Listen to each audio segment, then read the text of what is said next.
first story is titled, "Am I the a-hole for leaving, when my brother-in-law told my husband to get a DNA test right after my pregnancy announcement?" Situation is terrible. My joy is officially ruined by what happened. Me, 29 female, and my husband, 34 male, been wanting kids for over 3 years. We had issues we needed to deal with, and it was really difficult having to live with the frustration over and over again. I'm currently pregnant with our first child. I'm suffering from anemia, so it's high-risk pregnancy and I'm aware of it. But my husband and I never been this happy and excited. We waited a bit before telling the entire family. We planned on doing it during family dinner at my in-laws' house. But plans changed. My brother-in-law was there with my sister and 2 kids at my parents'. He's younger than my husband, and got married to my sister a bit young. He's always been negative and bitter towards us, always making hurtful comments about my failed pregnancy, and constantly threw the fact that he and his wife have kids in my face. Last night, we were gathered at the table, and right after we finished dinner, I announced my pregnancy to the whole family, and they all seemed happy and excited for us and started congratulating us. I noticed my brother-in-law was the only one who didn't get up from his seat, and was just staring like he received some bad news, God forbid. My brother-in-law suddenly started asking inappropriate questions when/how, and whether this was a real pregnancy and not some symptom of untreated condition. He thinks I'm sick judging by my look.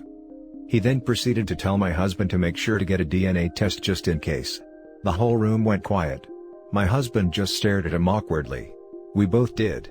Brother-in-law laughed it off, saying it was no big deal and wondered why everyone was confused.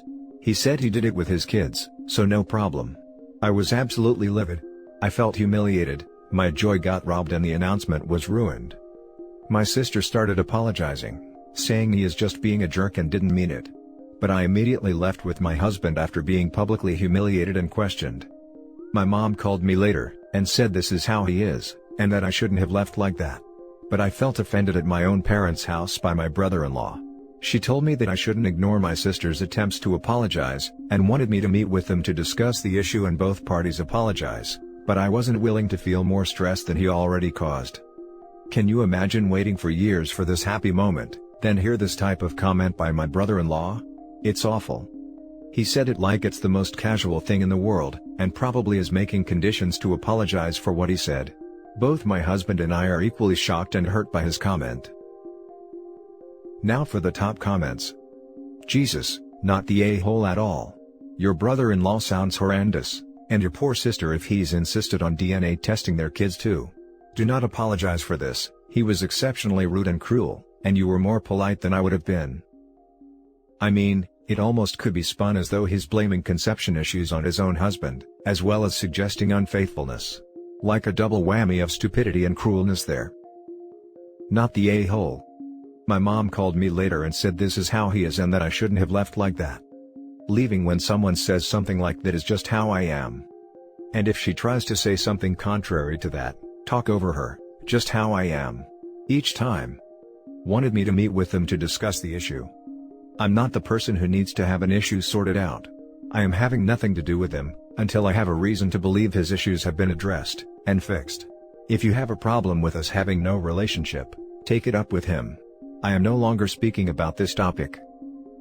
Actually, the part that bothers me is, she told me that I shouldn't ignore my sister's attempts to apologize, and wanted me to meet with them to discuss the issue and both parties apologize.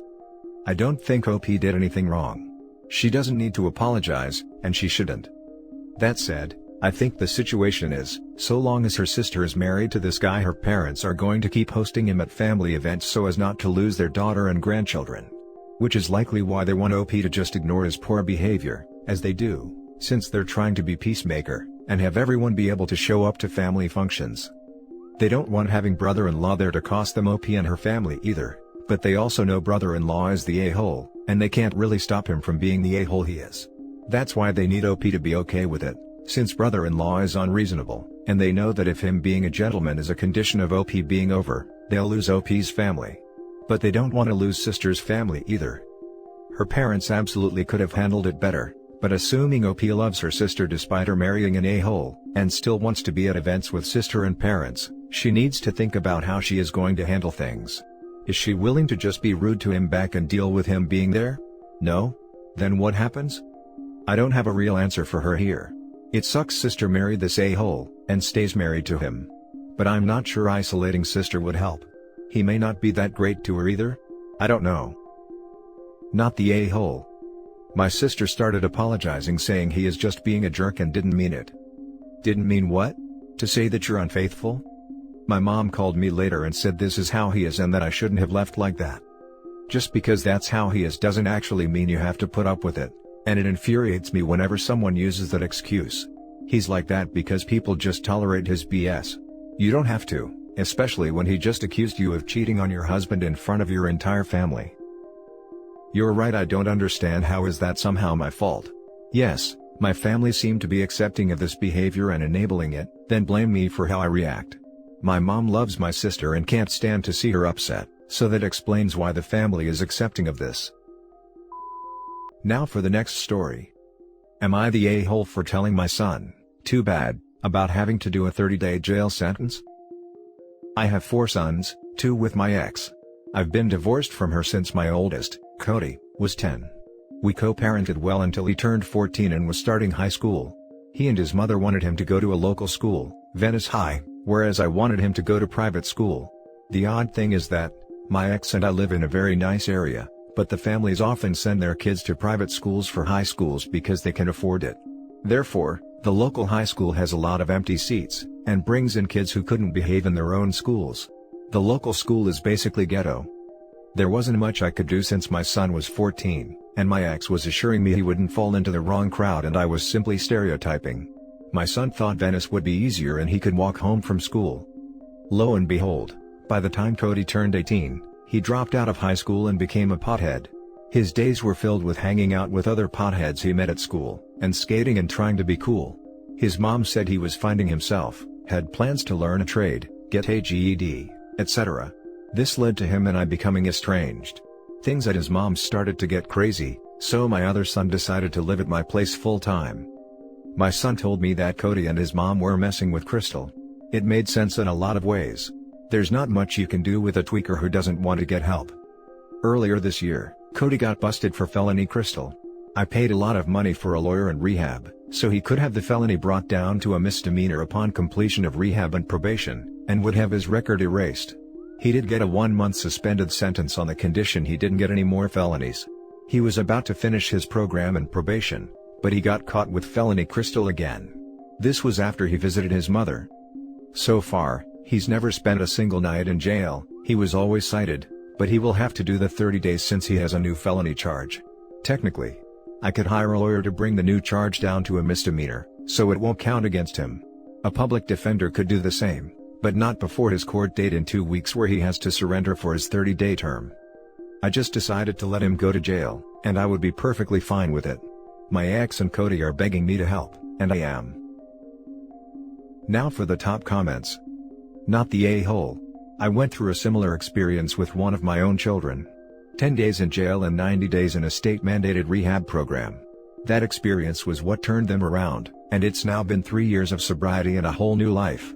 They have to sit at the bottom of the well for a while, before they're ready to start climbing out. And even then, they have to do the work. Don't send your kid to a spa rehab center. Send them somewhere that will make them do the hard work. Best of luck to you and to your son. This rehab can be really good sometimes, despite how it's sometimes portrayed.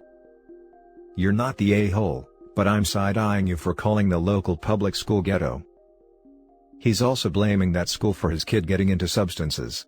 Couldn't have had anything to do with his mother taking crystals, of course. Must be the school. Not the a-hole. Clearly being supportive didn't work. Time for tough love. Once he's done, he needs to get away from wherever it is you live. It sounds like he needs change of community. ASAP. Now for the last story. Am I the a-hole for not allowing my wife to send our son away for what he said to her? 2 weeks ago, my wife's parents passed away in a car accident. Her father was 65 and her mother was 63. My wife has been completely devastated since. She is an only child and was extremely close to her parents. They were wonderful people and I also grieve their loss. The issue of this post stems from our son. Our son is 15, and has been pretty unempathetic to his mother. He is fairly introverted and started pulling away from his grandparents and us at 13, and now spends most of his time playing video games. He didn't react much to the news of their death.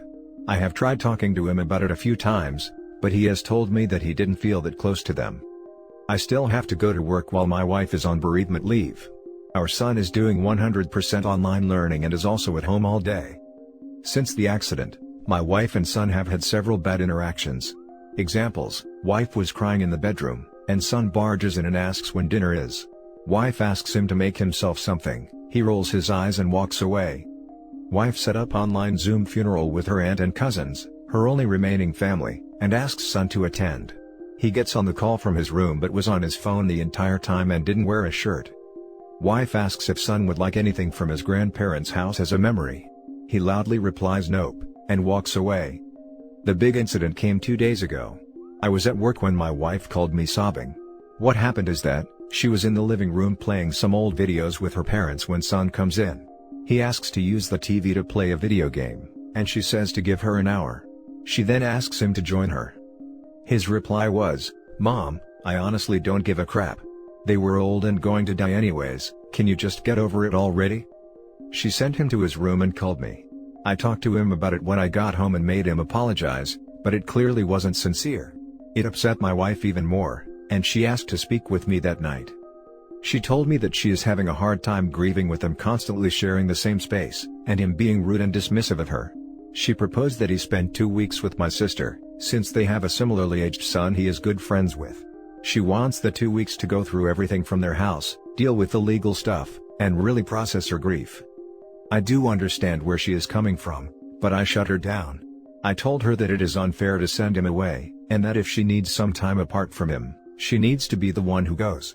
She argued that she needed my support through this, and if she goes, she has no one. I told her I loved her but our son comes first. She slept in the guest bedroom that night and hasn't spoken to me since. I feel horrible and I'm second-guessing my decision. Was I the a-hole here? Now for the top comments. You're the a-hole. Your wife lost both her parents, at the same time, and is suggesting the person disrespecting her grieving process go have a sleepover with a cousin. He is not exactly being punished here. She needs time to mourn, and your son is not only ignoring her needs, he is being very cavalier about the death, making it harder for your wife.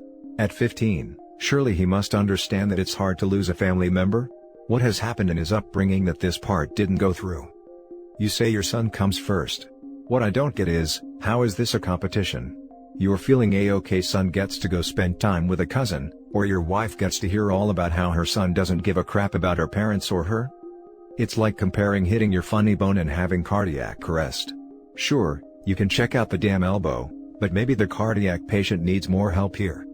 And by the war, I don't assume your son is okay. He is probably feeling very confused and has no clue how to handle it. You should probably get him some help. But from your title, I assumed your wife was insulted by his attitude and wanted him out permanently. This is nothing. Let the woman grieve. Seriously. I understand prioritizing a child in difficult situations, but this is a case of a minor inconvenience for the son, who can still do his online school anywhere and gets a fun bonus of hanging out with his cousin, versus your horribly devastated wife's situation, being made significantly more difficult with having to be out of her home, while trying to grieve and handle an estate. OP is a huge a-hole here if he can't see that. Send the kid to his cousins for 2 weeks, and put him in freaking therapy when he gets back. Even the most angsty of teens understand not to be a douche to someone who is grieving. You're the a-hole, your son is being intentionally hurtful and disrespectful. This means your wife is not the problem. On top of that, she is the one experiencing the grief. Did her parents reject your son in any way? He isn't being just disrespectful but obviously hostile. Or mental. This 15-year-old kid is showing absolutely no empathy at all. It's kind of chilling, and definitely off-putting. You're the a-hole. First of all, your wife needs space from the kid. Second of all, why the hell is that kid not already in intensive therapy? He told his mom to get over their death because they were already old. And you see no major issue with that?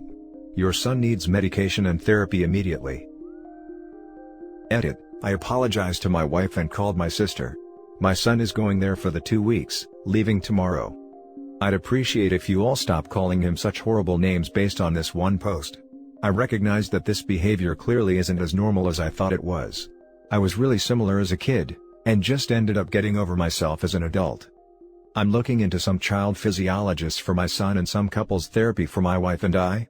She hasn't forgiven me yet, but no, she isn't divorcing me. Thank you for your comments. And that's it for this video guys. If you have thoughts to share, leave a comment below. Don't forget to hit like and subscribe if you like this content. I'll catch you in the next one. Good day everyone.